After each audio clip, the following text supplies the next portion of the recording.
Don't leave my bones. Bon. Got me bones.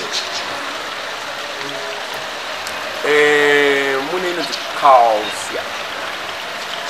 You know cows? No.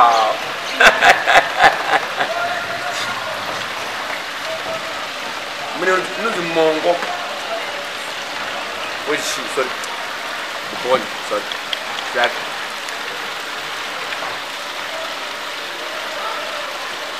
Mother baby. Bana wazi.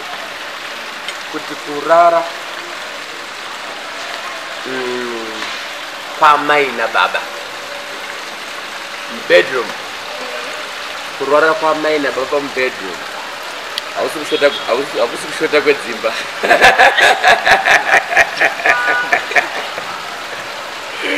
Kuti muri wazi.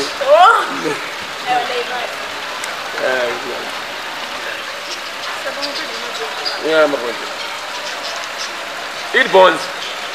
Cows, yeah. Nah.